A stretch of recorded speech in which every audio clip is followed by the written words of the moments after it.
watering down the content, a lot of it. There's some ways to do it that are interesting and effective.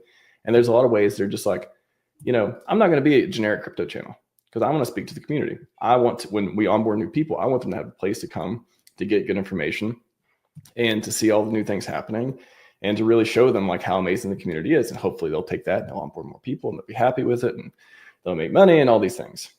But like calling like PulseChain and creators and all the stuff we do about it like an echo chamber, first of all, I don't even think it's that accurate. I think some of it's obviously accurate and there's something to it, but it's not really actionable. And it's really just comes off as, oh, I need to do things that aren't hex related. I need to do things that aren't PulseChain related. And to me, it's just, I just like, I won't go through every single point, but I think the first one, every crypto that isn't listed in top 50 market cap probably fits some sort of definition of its community being an echo chamber. Like strong communities mean you talk about the coin, you talk about how amazing they are. And hopefully you talk about it in such a positive way that other people see that and like, oh, I like that. I like what they're saying. I think I want to hear more. I think I want to join. I want to have skin in the game. So I'm incentivized to go, watch content or make my own and otherwise. So even if it were true, let's just say it's true. I just don't think it matters that much unless you think that, again, all of crypto is going to fail and never have their day in the sun and never get the X's. And because of having such a like bright and, community that goes out and puts in the work and gets PulseChain's name out there. I just don't think it's that interesting of an argument to make in the first place. So anyways, I'll pause there. What do you guys got on that echo chamber PulseChain? It's only true until it's not true, right? So even if it was an echo chamber, once it starts getting adoption, you'll be very happy that you were in the echo chamber early on. So like you said, there any small crypto like under the top 50 is going to be somewhat of an echo chamber until they're not, and at which point it's rocket ship time. So I think this one has the best community of anywhere in crypto. So why would I not join this echo chamber if that was my choice? Well, let's take the other side before Brisket was in. I just want on this point. The other side is, let's imagine if PulseChain, there was no way you could ever point to it being an echo chamber. Let's say that nobody made PulseChain specific content.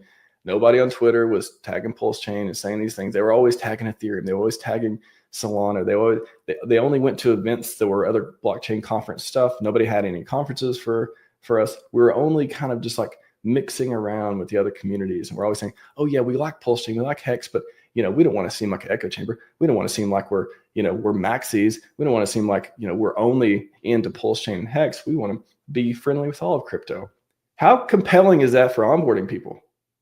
It's terrible. Yeah, no, we want like that. We need a strong community, and all those events and things are part of maintaining a strong community. So even if we are feeding the echo chamber by like hosting either events on YouTube or in-person events like the PLS 369 conference, like it's part of maintaining a strong community. And when people come over for the first time to our echo chamber, they're going to be like, whoa, these people are crazy. And that's what you want in crypto. So like us doing that, us having a huge YouTube and Twitter presence, like it's all positive. Yeah, cult following, like Sami talks about a lot too. I think it kind of reminds me of that. But anyway, go ahead, Bruce. I don't think we're in an echo chamber at all, because I think, I don't know exactly how many people we actually have on the PulseChain, just because you can't really do it by the number of wallets, because like I have a bunch of wallets myself, right? And so does everyone else.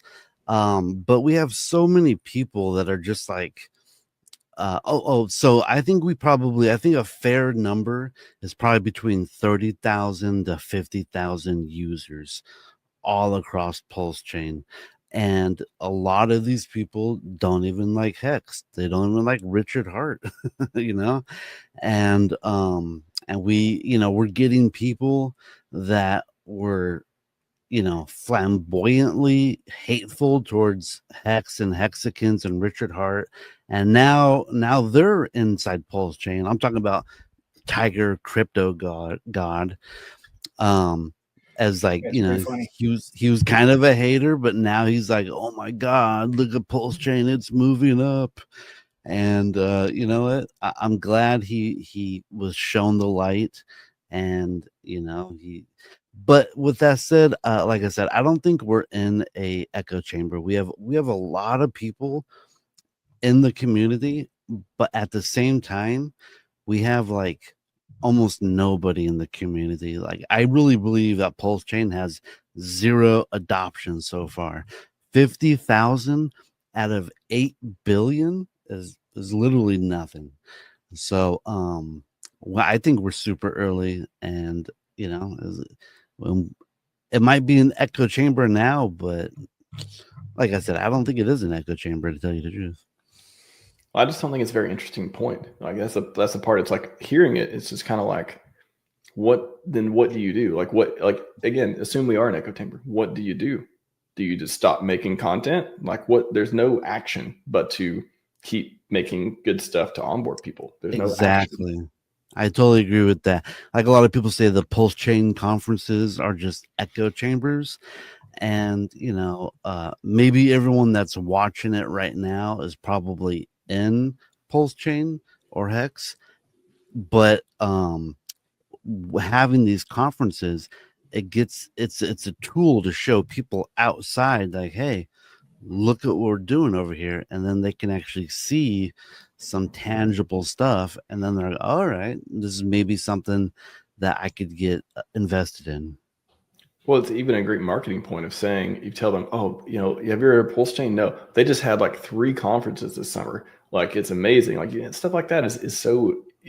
I think people underestimate the compounding effect of doing things ahead of time, making these efforts, again, making the content, and then now you got this beautiful book. Oh, look, you have all this onboard material. You have this compounding effect from people keep participating and lifting it up, and it's just so underrated and so. It's like people don't see that, and then they go off and like, no, we need to try other things. It's like, just try the same thing for a long period of time. I don't know, just keep doing that. Like, why is that not the winning move? Like, it's kind of like holding versus, you know, oh, I'm tired of holding. I'm going to go try my luck and buy some other coins and then lose it. And then now you're down to 0 or close to it. And now you're like, if you would just held, historically speaking, you look at the charts. That's the winning strategy every single time, is to hold and then sell it when it's higher. It's crazy. But that's why we're here having these conversations, to help enlighten the people of other ways of thinking about things, that they may be missing something. So, like this birthday stream, am I just talking to you and Briz right now fast? Are there not people in the chat seeing this, on Twitter seeing this? Do they not see the crypto market looking bullish and the up emojis?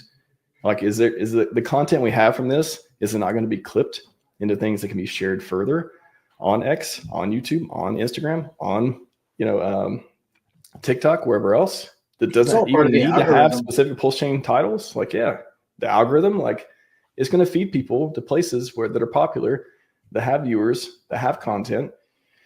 Like, do not underestimate the power of just putting in the work and doing it, and just like, not like, oh, nothing else is working, we're an echo chamber. Like, that's not the conclusion I get to.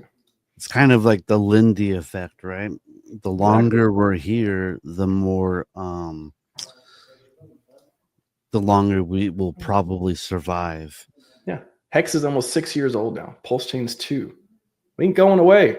We're going up. I mean, that's what I believe, and I think everyone else believes too. Not financial advice, but as a community, at least we're going up. We're getting bigger and stronger and more powerful. Just the power of just sticking with it. It can solve so many problems.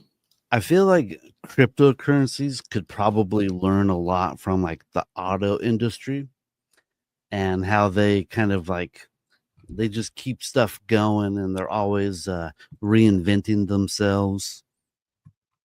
And so I don't know. I feel like cryptos, if we want to really branch out and be successful, you know, we'll have some kind of like Indy 500 for cryptos.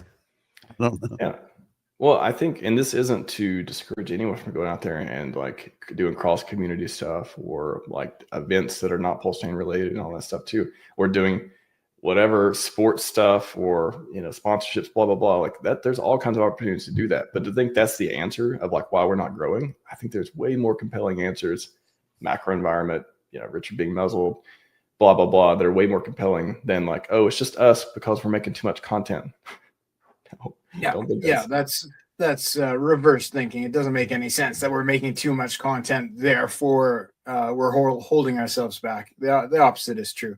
And I think some of this content is probably going to be viewed years and years from now by people who have, jumped into PulseChain after it's popular. So it's the value of this stuff is compelling and will, move into the future. Like these streams will be watched 2 years from now.